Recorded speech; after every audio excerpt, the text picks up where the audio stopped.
உங்ககிட்ட இருந்து ஒரு பதில் வேணும் நண்பா. ஸோ அதுக்காக ஒரு கேள்வியும் கேட்க போகிறேன். அதே நேரத்தில் நம்மளோட தமிழ் பள்ளி மாணவர்கள் சம்மந்தப்பட்ட ஒரு நிகழ்வுக்கு ஒரு அழைப்பையும் கொடுக்க போகிறேன். முதல்ல கேள்விக்கு வந்துடுமா, பதில் என்னன்னு பார்ப்போம். நம்ம பிள்ளைங்க இந்த காலத்தில் அதிகமாக இந்த திடல் தடம் சார்ந்த விளையாட்டுகளை அப்படி வேர்த்து விறுவிறுத்து களத்தில் இறங்கி விளையாடுறதுல அதிக ஆர்வம் காட்டுறாங்களா, அல்லது இதெல்லாமே நம்ம டிவிலே பார்த்துட்டு போயிடுவோம், ஃபோன்லேயே விளையாட்டுகளை விளையாடுற அந்த ஒரு விஷயத்தில் அதிகம் ஆர்வம் காட்டுறாங்களா? என்ன நினைக்கிறீங்க? எது அதிகமாக இருக்குது அப்படின்னு? ஸோ அந்த கேள்விகள் அப்படியே யோசிச்சுக்கிட்டே கண்டிப்பாக தொடர்ந்து பாருங்கள்.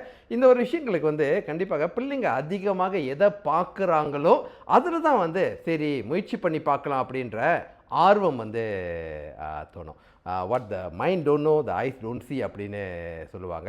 அதை கொஞ்சம் ரிவர்ஸில் கண்ணால் பார்த்து அந்த ஒரு விஷயத்தை அனுபவிச்சாதான் மனதில் சரி நல்லா இருக்கும் போல இருக்க, களத்தில் இறங்கி விளையாட்டு பார்க்கலாமே, சாதிச்சு காட்டலாமா அப்படின்ற எண்ணம் ஆர்வம் நம்ம பிள்ளைங்களுக்கு ஏற்படும். ஸோ அதுக்காக மறுபடியும் இந்த வருஷத்தோட மீஃபா பியாண்ட் அவங்களோட அண்டர் 12 தமிழ் பள்ளி மாணவர்களுக்கு உண்டான தேசிய அளவில் விளையாட்டு போட்டி இந்த 5ஆம் தேதி செப்டம்பர் பினாங் படாங் போலோவில் நடக்குது நண்பா. ஸோ 5 செப்டம்பர் சனிக்கிழமை பினாங் படாங் போலோவில் நடக்குது.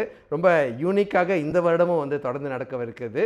450 மாணவர்கள் கலந்துக்க போகிறாங்க. ஆண்கள் அணியும் இருக்குது, பெண்கள் அணியும் இருக்குது. ஸோ ஒவ்வொரு மாநிலத்திலிருந்தும் 2 ஆண்கள் அணி, 1 பெண்கள் அணி. ஸோ குறிப்பாக அந்த பெண்கள் அணி சில வருடங்களுக்கு முன் இருக்குது சும்மா எமேச்சராக பரவாயில்ல பயிற்சிக்காக விளையாண்டுட்டு போகட்டும் அப்படின்ற ஒரு விஷயத்தில் ஆரம்பிச்சது. இப்போ பாருங்கள் எவ்வளோ திறமைகளோடு அவங்களோட விளையாட்டை காட்டுறாங்க அப்படின்னு.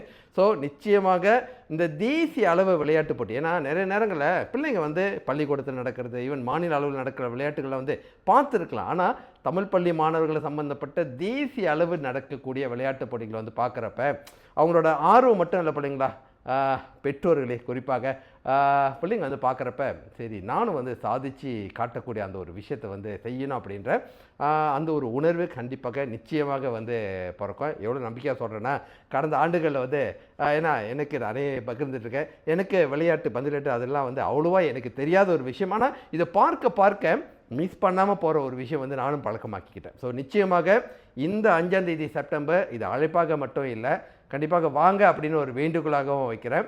பிள்ளைங்களை அழைச்சிட்டு வாங்க, அந்த ஒரு விஷயத்தை நம்ம பிள்ளைங்க எப்படி விளையாடுறாங்க, எப்படி சாதிச்சு காட்டுறாங்க, அந்த ஒரு விஷயத்தை பார்க்குறதும் நமது கடமையும் நண்பா.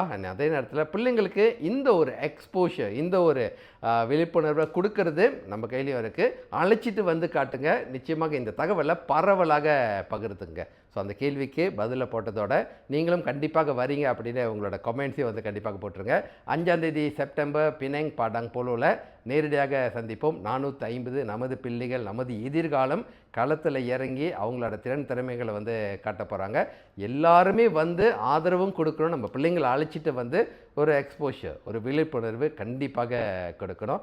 இவங்க தாங்க நமது எதிர்காலம், நமது நம்பிக்கையான ஒரு விஷயமும் கூட. ஸோ மீஃபா பியாண்ட் மறுபடியும் அவங்களுக்கு நன்றி. தொடர்ந்து இந்த முயற்சிகளை செய்கிறது. அண்ட் நன்றி வார்த்தையில் மட்டும் இல்லைங்க, பரவலாக தகவலை பகிர்ந்துக்குங்க. நீங்களும் வரீங்க அப்படின்னு கண்டிப்பாக கீழே ஒரு கமிட்மெண்ட் கொடுங்க. 5ஆம் தேதி செப்டம்பர் பினாங்கில் சந்திப்போம் நண்பா. வெற்றி வணக்கம். டாக்டர் புனிதர்.